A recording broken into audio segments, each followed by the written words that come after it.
Arrumadinho, o prato feito do jornalismo pernambucano.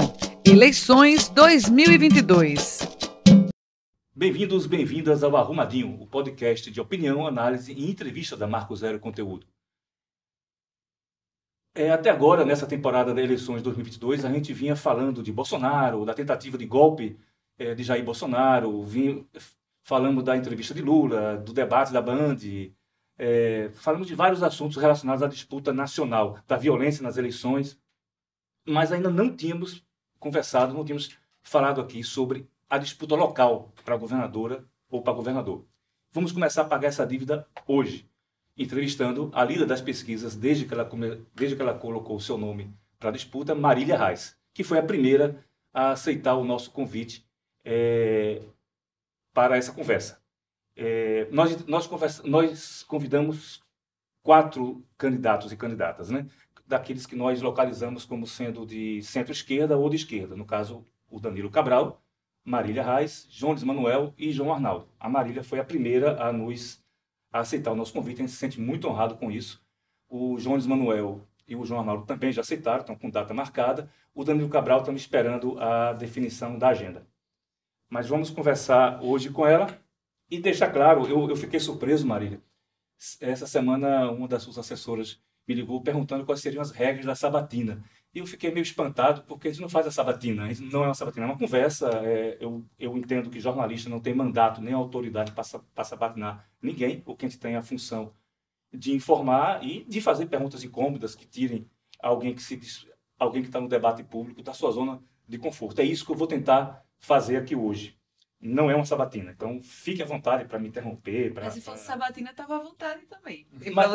Mas eu que não me sinto à vontade de fazer uma sabatina, que eu acho que não é função do jornalista isso, a gente não tem esse mandato. A Marco Zero é um veículo independente de jornalismo, a gente não aceita anúncio, patrocínio de entes privados e nem públicos, então não se preocupe, se a senhora for eleita governadora, a gente não vai bater na sua porta pedindo anúncio, porque a gente não faz isso, porque a gente vai aperrear muito juízo de vocês para continuar a fazer o que a gente faz. Um jornalismo crítico e que monitora, fiscaliza e acompanha ações do governo.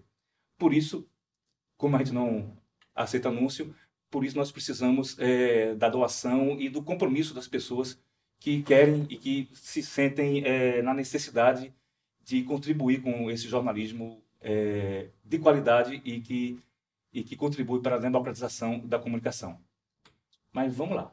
É uma alegria estar aqui com você, viu, Inácio? Que bom para a gente poder conversar, enfim, sobre diversos assuntos da política, né? A gente está num momento bem difícil do nosso país, da nossa democracia, constantemente ameaçada. E vocês que fazem a comunicação, que levam essa informação independente, têm um papel essencial num momento como esse. Então, eu queria agradecer a você, a todos que estão nos assistindo. E vamos lá, vamos conversar um pouco sobre Pernambuco, sobre o Brasil. Valeu. Posso chamá-la de você? Deve ser bem mais nova que eu. Deve, né? Deve. Okay.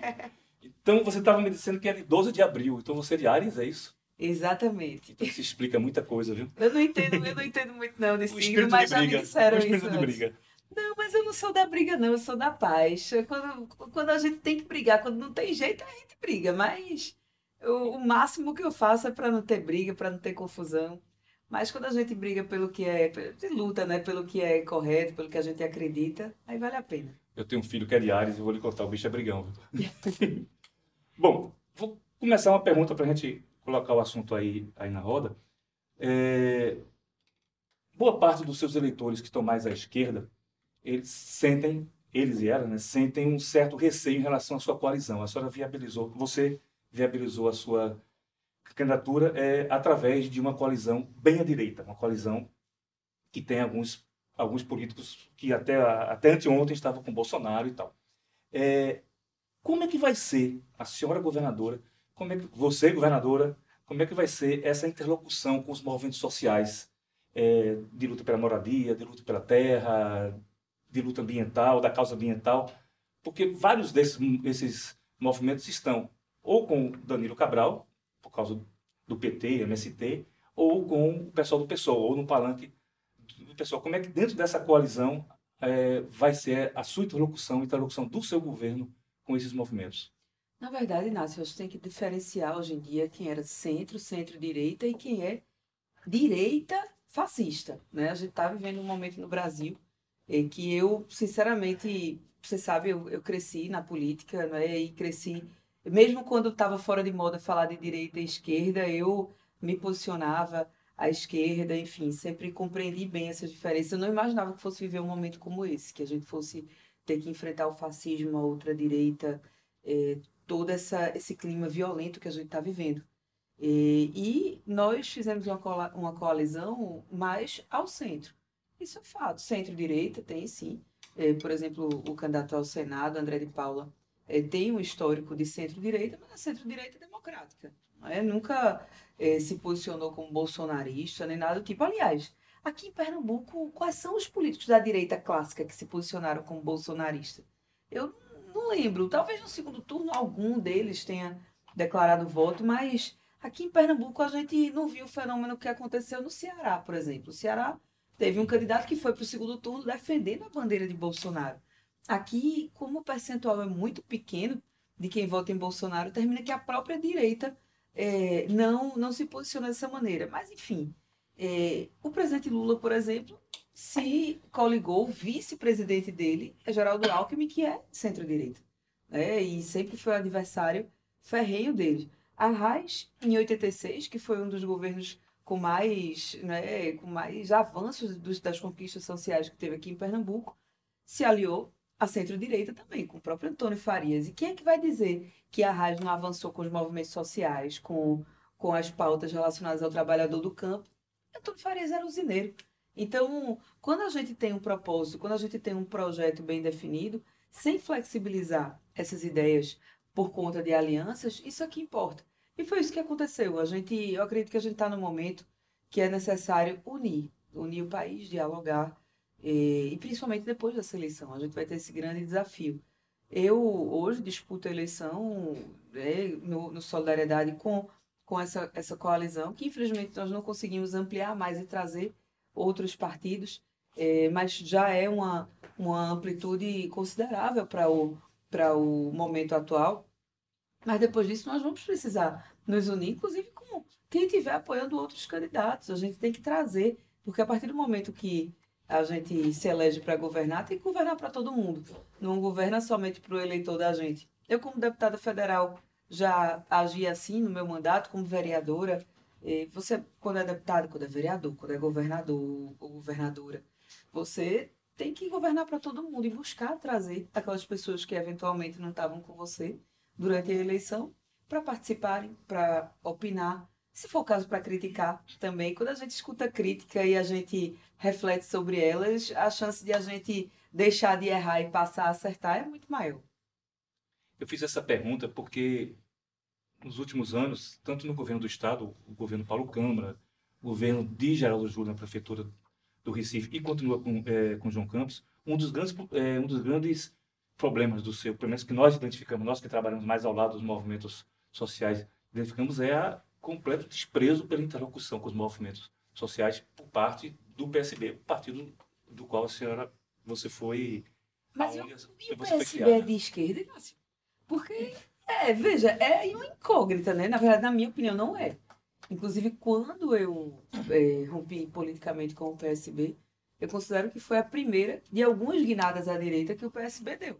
A diferença é que, até aquele momento, o PSB se posicionava como centro-esquerda e, de repente, fez essa guinada à direita, iniciou a guinada à direita, na verdade, em 2013, com aquela questão de negar a política, não é? de valorizar muito essa questão técnica, o técnico em detrimento do político. A gente tem que valorizar a boa política.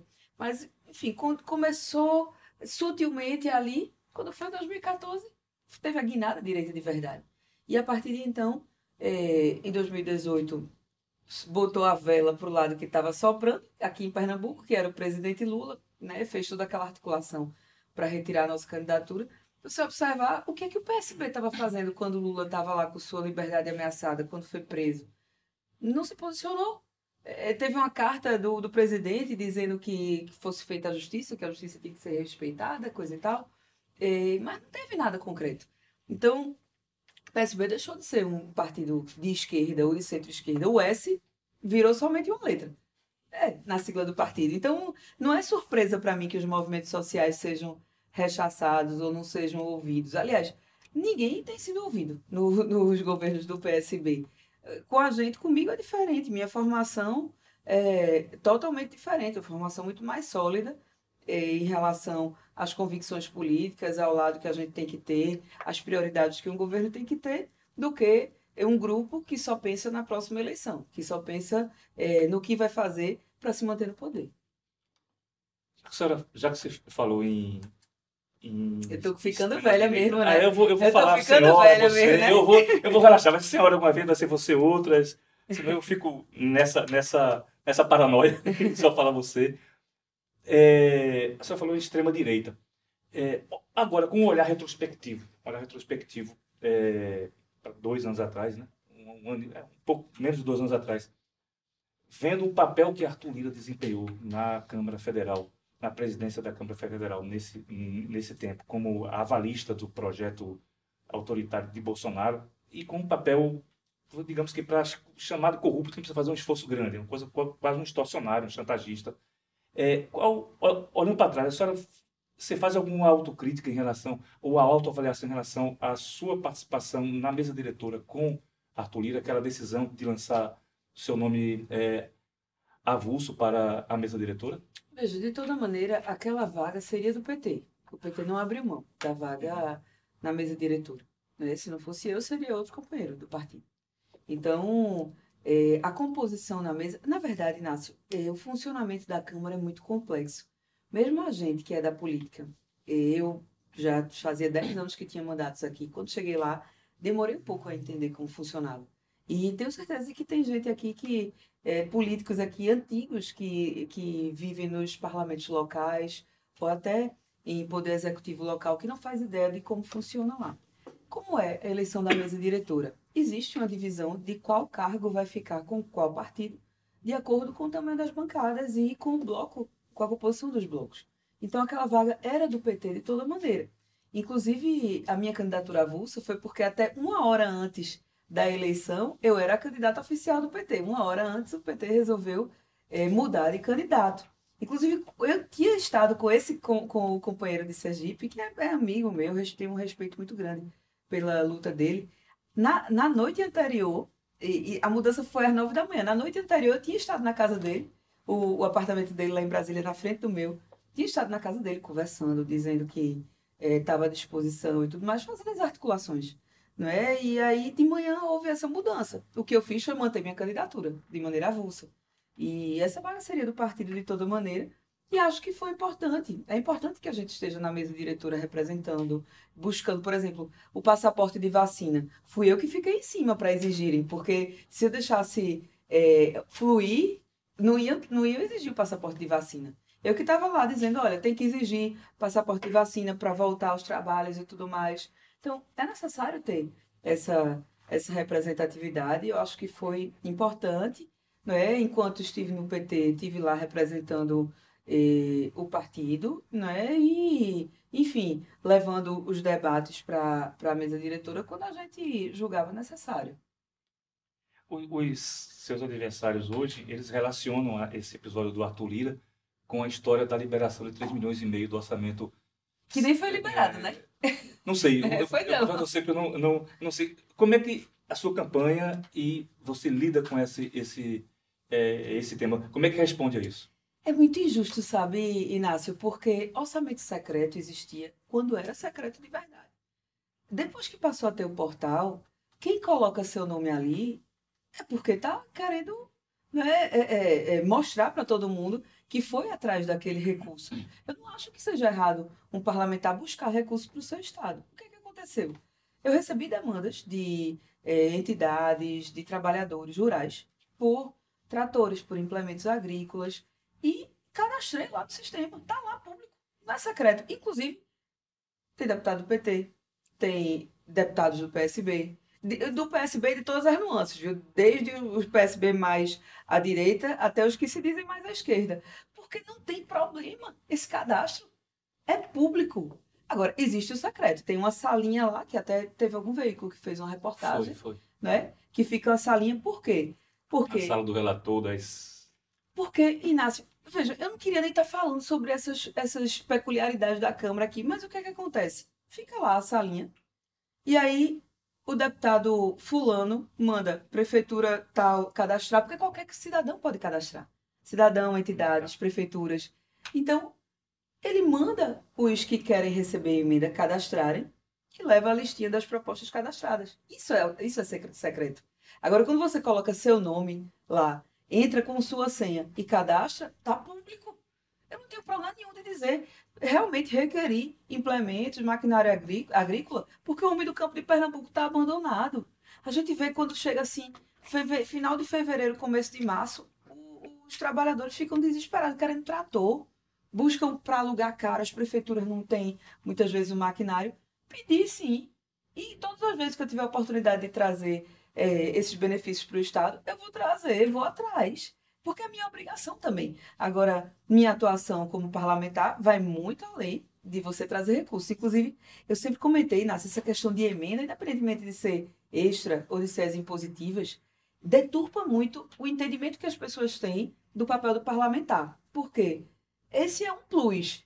Você está ali na sua base, enxerga que tem uma necessidade, e aí você requer algum recurso do orçamento. Mas o principal do parlamentar é estar ali para decidir o futuro do Brasil. Para votar sobre privatização da Eletrobras, Sim. reforma da Previdência, para... As questões chaves, né? Pois é, então você chega no interior, me dava uma dor no coração, assim, me dá, né? Chegar no interior, mas sim, a senhora trouxe o quê para a cidade? E eu ia para todas as cidades, né? Assim, eu sempre fui para todas as cidades, eu sempre fui muito presente, ia para as cidades, mesmo que não tivesse, assim, um grupo grande me apoiando, eu sempre gostei de frequentar. E às vezes eu ia para uma cidade que eu tinha tido, sei lá, 100 votos, ia na rádio, aí o radialista já me perguntava, não, mas a senhora trouxe o quê para a cidade e tal? Eu trouxe o quê para cá? Muitas vezes eu não tinha trazido, porque a emenda que a gente tem, principalmente sendo de oposição, não é suficiente. Tanto é que eu cadastrei esses pedidos e não fui liberado. Por quê? Porque para um parlamentar da oposição é difícil, não é impossível, mas é difícil a gente conseguir a liberação. Não foi concedido. Aí pergunta, mas você trouxe o quê? Eu digo, sim, mas eu não trouxe nada para cá, mas eu fiz isso, fiz aquilo. Lutei contra a privatização da Eletrobras, estava lá contra a reforma da Previdência, lutamos para que o auxílio continuasse em R$ 600. Tem uma lista de coisas que a gente fez que é, de fato, a função do parlamentar. Eu sou uma deputada de primeiro mandato que já tem uma lei de minha autoria. Isso é difícil, tem gente que passa 20 anos e não consegue, porque é difícil Tem demais. gente que passa 28 anos. Pois é, e nem projeto apresenta. Apresenta. Então, assim, eu acho que essa nossa emenda deturpa o entendimento. Já é difícil para as pessoas, para o cidadão, entender a função do parlamentar, diferenciar a função do parlamentar do executivo. E aí, quando coloca esse negócio de emenda, já embaralha tudo. Mas isso eu estou muito tranquila. Eles estão querendo criar uma narrativa de uma coisa errada sobre algo que não é. Inclusive, eu nem fico falando, eu não podia estar aqui falando os nomes dos parlamentares deles. Mas não vou falar porque eu acho que ele mesmo tem que chegar para o candidato deles e dizer, olha, pare de fazer isso, porque vocês vão imputar algo que é errado para a gente sem estar errado, né? Então, estou muito tranquila em relação a isso. Está lá, inclusive, deixa eu olhar o nome do site aqui para vocês entrarem, tá? Que eu estava olhando. Eu, pessoalmente, Marília Reis, entrei com minha senha de cidadã, que você, se tiver uma senha daquele .gov.br, é nessa câmera aqui, né? Desculpa. Se você tiver uma senha daquele .gov.br, se não tiver, dá para fazer. Você pode acessar muita coisa, seu extrato de INSS, tudo por essa senha. E aí você entra lá e acessa todos os pedidos dessas emendas ao orçamento e pode filtrar por estado. Eu pessoalmente, não pedi para assessor não, eu entrei, abri a busca detalhada e vi todas as de Pernambuco. Tem várias prefeituras, prefeitura do PT, prefeitura do PSB nem se conta. Por quê? Porque a prefeitura está lá pedindo recurso para o seu município. Se foi aprovado ou não, a gente tem que, se foi incorporado ou não, a gente tem que olhar no Diário Oficial. Eu realmente não olhei um por um. Eu sei que o meu não foi. Mas tem aqui, olha, é Sindorc, SINDORC.câmara.leg.br. Aí vocês entram lá e aí vai ter bem intuitivo. E consegue ver todo mundo que fez esses requerimentos à inclusão de emendas ao orçamento. Vamos adiante. Marília, você criticou o PSB, agora é minha vez, tá? Fique à vontade. Nos governos do PSB se adotou uma lógica em relação à política ambiental, tema meio ambiente, da zona de sacrifício. SUAP é a zona de sacrifício, ou seja, é uma área de riqueza ambiental, de ecossistemas valiosos que vão sacrificar em nome do desenvolvimento, que é a lógica do desenvolvimentismo, né, dessa política desenvolvimentista. E SUAP parece uma zona de sacrifício infinita, né? Parece que não acaba nunca de se sacrificar SUAP. Agora mesmo tem uma proposta para poder escoar minério do Piauí através de SUAP, usando a ilha de Cocaia, que é uma ilha, é o que sobrou ali em SUAP, onde várias famílias vivem da pesca e vivem do turismo lá com os veranistas, que é uma área bem bonita e tal. E que quer se fazer ali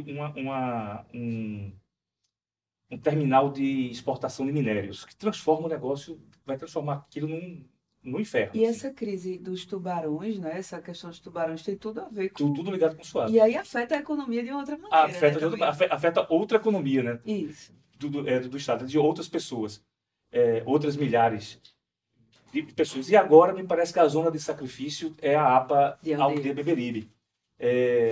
Lá quer se pegar o arco metropolitano, que com certeza tem importância, tem significado, e quer se passar por dentro de uma zona de proteção ambiental, da onde tem mais de 30 mananciais d'água que abastecem a região metropolitana.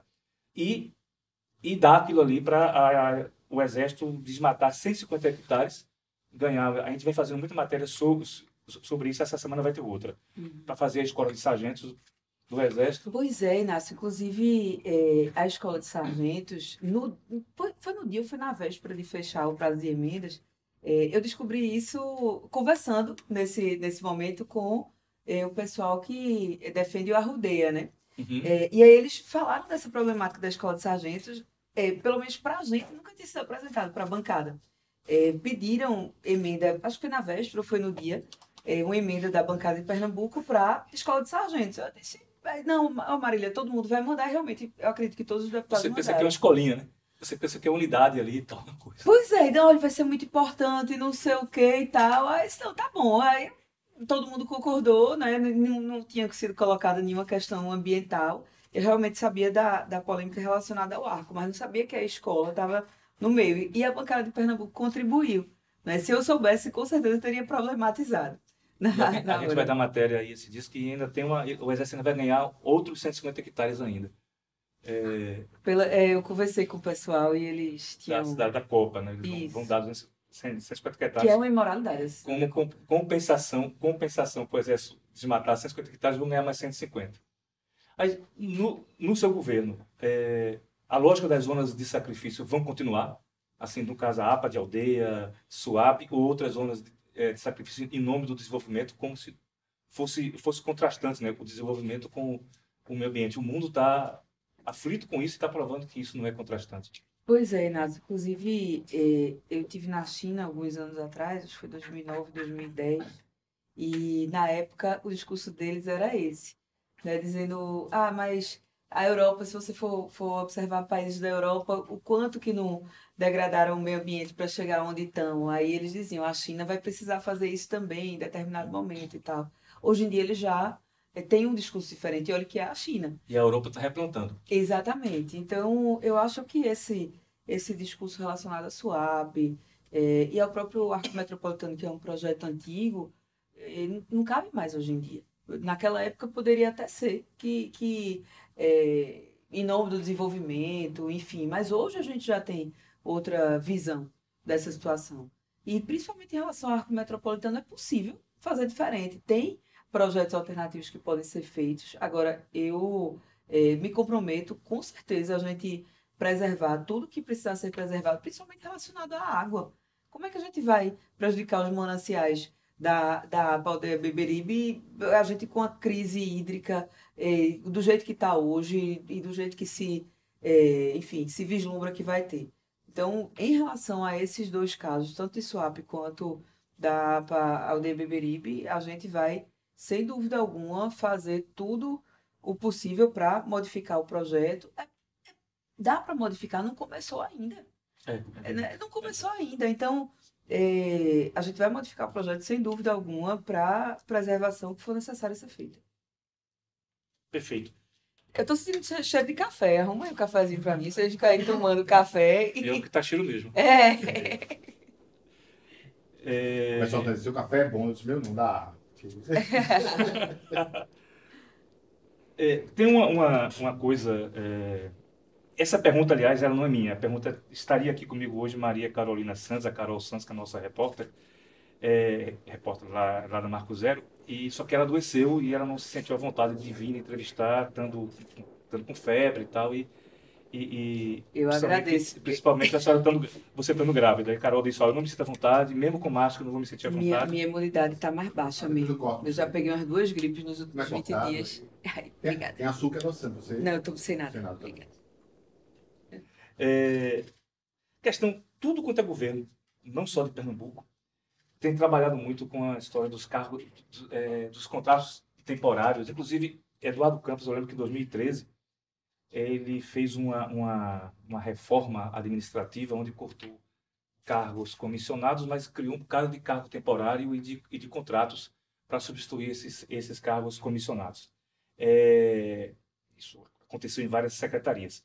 E não se faz mais concurso público, porque é muito conveniente para o governo preencher esses espaços vazios, essa carência de mão de obra e de mão de obra qualificada, com contratos temporários. Se faz o contrato com a empresa X e bota todo mundo para dentro, e os deputados, no caso, quando a prefeitura, os vereadores, mas no caso, o governo do Estado, os deputados vão e dividem aqueles 1.000 e poucos cargos que aquela empresa 1.000 e poucas pessoas que aquela empresa vai contratar. Pois a Fundarp, por exemplo, até um tempo desse tinha jornalista contratado por uma empresa de manutenção, de limpeza e tal.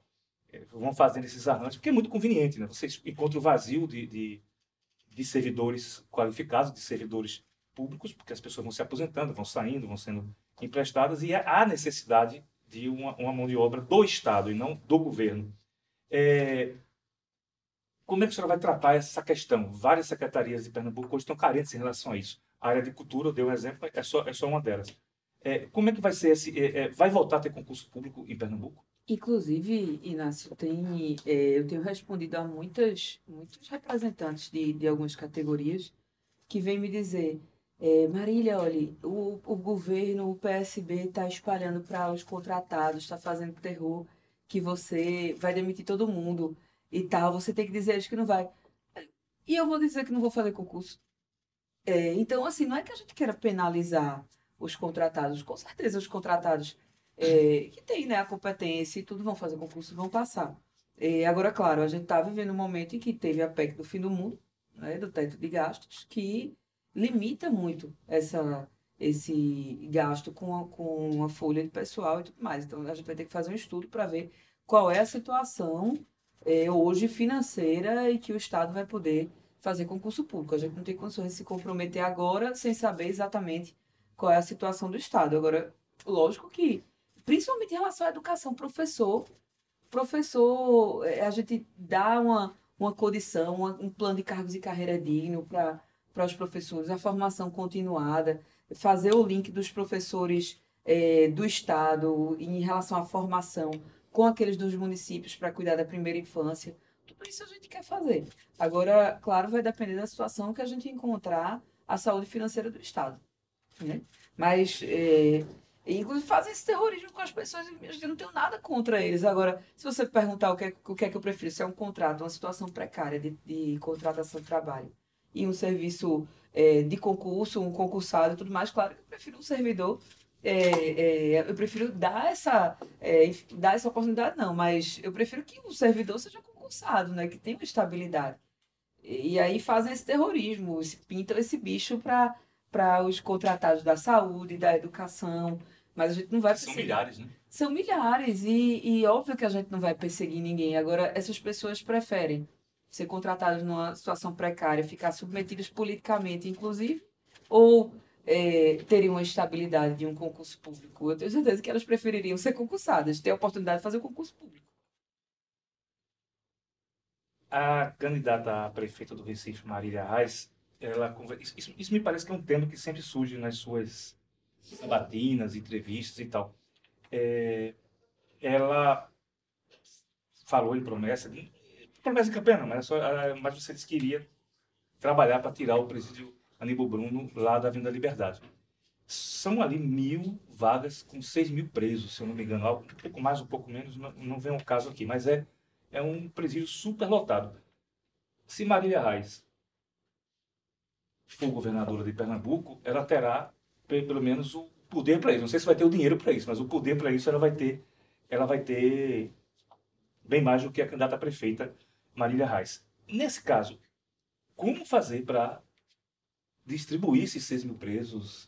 Aliás, vou até emendar essa pergunta com a outra, que já trata desse tema da segurança. Os 6.000 presos estão lá, muitos estão lá por causa de uma política de superencarceramento, né? Vamos prender todo mundo, questão, uma grama de maconha, cadeia e tal. Essa lógica do superencarceramento que vem predominando nas políticas de segurança do Brasil, não só de Pernambuco. E vinculado a isso, a uma PM que diuturnamente, frequentemente, ou eu diria sempre, está às voltas com denúncias racistas, né? A Marco Zero faz várias abordagens, faz várias matérias sobre as abordagens racistas. Fizemos matérias desde o início, nossas primeiras matérias, a gente tratou disso. Aí são duas questões que envolvem a segurança. Como fazer para tirar Aníbal Bruno da Avenida Liberdade e distribuir 6.000 presos? E como construir uma política de segurança que não seja racista e que não tenha como foco o superencarceramento, que gere mais 6.000 presos? Pois é, Inácio. Não somente o complexo do Curado, né, mas os presídios do Litoral Norte. A gente tem um Litoral Norte com potencial econômico... Tinha até esquecido disso. Barreto Pois Campeiro da Pai. Potencial econômico do Litoral Norte imenso, né? E, inclusive, com potencial de competir em pé de igualdade com o Litoral Sul, até pela questão da facilidade de mão de obra, né? Pela maior urbanização desses lugares. E tem os presídios que estão ali há décadas, e faz mais de 20 anos que se diz que vai tirar os presídios de lá e ninguém consegue. Então, a gente tem que empreender esforços para tirar tanto o complexo prisional do Curado, que não faz sentido estar ali. Desde que eu era vereadora, eu fazia um trabalho ali com o pessoal da comunidade e era um sofrimento terrível. Um dos secretários de Paulo Câmara, né, chegou a dizer que tinha celular de preso, que falava lá dentro. Queria desapropriar as casas no entorno, gente que morava ali há 50 anos antes de ter o presídio. Casas boas, que eles queriam pagar uma indenização a preço de banana. O pessoal desesperado. Andei muito por lá. Inclusive, no aniversário de 1 ano da minha filha, explodiram uma bomba no muro do presídio. Quando eu fui embora para lá, enfim, tratar com o pessoal, escutá-los. Fiz várias audiências públicas. Então, é visível que é um prejuízo para a cidade do Recife, para a comunidade, e aquele equipamento está lá quando podia ser um espaço destinado para a comunidade usar de outras maneiras. Então, tem que haver uma parceria, inclusive incentivos aos outros municípios para receberem presídios. Agora, essa lógica de grandes presídios já está provado que não funciona, né? Itaquitinga mesmo está lá, né, e nunca foi usada sua capacidade plena. A gente tem que ter uma nova lógica, tanto em relação à segurança pública de uma maneira geral, e isso a gente resolve muito com a educação, com formação continuada dos profissionais, né? Não só para essa questão da postura racista, mas pelo machismo também. As mulheres que chegam, não tem uma delegacia da mulher em toda a cidade, mas quando a mulher chega para ser atendida na delegacia, como é que ela é tratada? Então, tem que haver uma formação continuada para esses profissionais em relação a direitos humanos, o apoio psicológico a eles também, aos próprios profissionais da segurança que têm sofrido muito, índice de suicídio altíssimo. Tem que haver um apoio a essas pessoas e uma mudança realmente na lógica, tanto do sistema carcerário, para de fato, que no Brasil está colapsado, mas aqui está numa situação bastante crítica e prejudicando as cidades em que estão, mas um sistema que efetivamente ressocialize e que não vire universidade do crime para a pessoa sair de lá muito pior do que entrou. E mais, viu, Inácio? Hoje, Pernambuco está começando a perder para o crime organizado. Como é que a gente vai combater os homicídios, combater a violência, a sensação de insegurança das pessoas na rua, se a gente não foca em combater o crime organizado? E onde é que está esse foco? Nos presídios. Alguém tem que ter coragem de falar isso e de bater de frente com isso. Não dá para ficar o governador se esquivando, sabendo que tem PCC, tem Comando Vermelho se instalando e dominando regiões do estado já. Tem pessoas que estão com medo, estão se metendo na política, estão se envolvendo na política já. Então, se a gente não focar em desbaratar essas organizações, daqui a 4 ou 5 anos, Pernambuco vai perder para o crime organizado, como o Rio de Janeiro, como outros estados já estão dando como perdido. Nós entrevistamos na Marco Zero, eu e o Laércio Portela, nós entrevistamos o Bruno Paz Manso. Aliás, não sei se foi o Laércio ou se foi o Sérgio Miguel, mas não vem ao caso. Nós entrevistamos o Bruno Paz Manso, que é um pesquisador da USP, que foi jornalista, hoje é pesquisador da USP de violência. Ele fala exatamente dessa questão do presídio. Ele pesquisa isso, a questão do presídio como um centro de organização e de disseminação do crime organizado. E ele já tem dado entrevistas e falado muito da questão de Pernambuco. Então, você está certo em relação a essa questão dos presídios. Me preocupo muito, Inácio, porque enquanto hoje a gente está falando de número de homicídios, né, de reduzir a criminalidade, de melhorar as condições dos policiais trabalharem, a gente está falando sobre isso, mas daqui a 4, 5 anos, se a gente não começar a focar em combater o crime organizado, a gente vai estar falando em assuntos que o pessoal do Rio de Janeiro fala sobre segurança pública. Combater milícia, combater tráfico, de ter comunidade que você de verdade não entra. Porque aqui tem alguns, mas é pouca coisa. Você termina entrando, conhece alguém, o pessoal respeita de alguma maneira. Mas daqui a pouco, a curto prazo, viu, que isso vai acontecer. Então, tem que ter um embate. E aí, qual é o melhor sistema? Realmente, nós estamos em estudo. O fato é, do jeito que está, não está dando certo. Ali, Complexo Prisional do Curado e grandes presídios, não está dando certo. Então, a gente vai ter que ter um novo modelo, um novo sistema, e para pensar no futuro. Inclusive, se for possível a conclusão durante os 4 anos, vamos concluir. Mas se não, a gente tem que ter um prazo estabelecido que perpasse o mandato. Me incomoda muito quando perguntam assim, mas e vai dar tempo de fazer em 4 anos? Se não der, alguém tem que começar a fazer. Isso. Alguém tem que começar. Se alguém não começar para outro ter a obrigação de continuar, vai ficar desse jeito para sempre. Marília Reis, eu estou satisfeito. Já está todo mundo sinalizando aí para a gente que o tempo... No instante passou, né? Foi ótima conversa. Não é debate, mas ele tem um tempo para as suas considerações finais. Eu queria agradecer muito, Inácio, a oportunidade de conversar com você assuntos tão importantes e que nessas entrevistas que eu tenho feito têm sido pouco abordados, mas que são de extrema importância que a gente expresse a opinião, né, sobre o que pensa para Pernambuco, sobre o que pensa no Brasil de uma maneira geral. E estou à disposição de vocês. Queria chamar quem está nos assistindo para nos seguir nas redes sociais. Marília Reis, no Instagram, no Twitter, no Facebook, TikTok, quem tiver WhatsApp. E a gente está pronto para tirar qualquer dúvida de vocês. Está à disposição e, sem dúvida, a partir do ano que vem, vamos ter muito trabalho em Pernambuco. Muito obrigada. Muito obrigada a você e a toda a equipe do Marco Zero. Parabéns pelo trabalho. Valeu, muito obrigado. Nós é que agradecemos, inclusive, o fato de atender o pedido de forma tão rápida, de forma tão de pronto, né? Não, mas então, de imediato, foi muito legal. E eu sempre quis falar, candidata tem 1 minuto das considerações finais já. Consegui falar. O mesmo que Marília falou para as redes dela, vale para as redes da Marco Zero. E ajude a Marco Zero, viu, gente? Vamos ajudar a Marco Zero para continuar com jornalismo independente. Aproveita e faça propaganda de vocês também, né? Muita atenção nessa fala. E vocês já sabem, mas meu número é 77. Meu senador é 555. E meu presidente é Lula. E o número da Marco Zero é esse Pix que está embaixo. Bom, agradecer não só a Marília, mas a equipe da Marília Reis, desde o começo desse processo, desse nosso namoro para trazê-la aqui. Agradecer a Justino Passos, que dá todo o suporte técnico e cuida da edição do Arrumadinho. Agradecer a Ariel Sobral, nosso produtor. Bom, e agradecer a vocês que ficaram com a gente até aqui. Agradecer a Carol Santos, que me ajudou a formular as perguntas, a equipe da Marco Zero. Agradecer a quem ficou aqui até agora. Lembrando de curtir, comentar, compartilhar e ativar o sininho, né? Lá do Inscreva-se, lá do canal da Marco Zero. Obrigado, vamos ficando por aqui. Lembrando aquilo que eu falei lá no início, a Marco Zero é um veículo de jornalismo independente, sem fins lucrativos, que sobrevive da colaboração de quem acredita em nosso trabalho. Se você é uma dessas pessoas, nos siga lá nas redes sociais e acesse nosso site para informações sobre como doar. Além do Pix, tem uma página só de doações, que tem várias outras formas de doar. O Arrumadinho vai ficando por aqui. Até a próxima semana com entrevista com o Jones Manuel, candidato do PCB.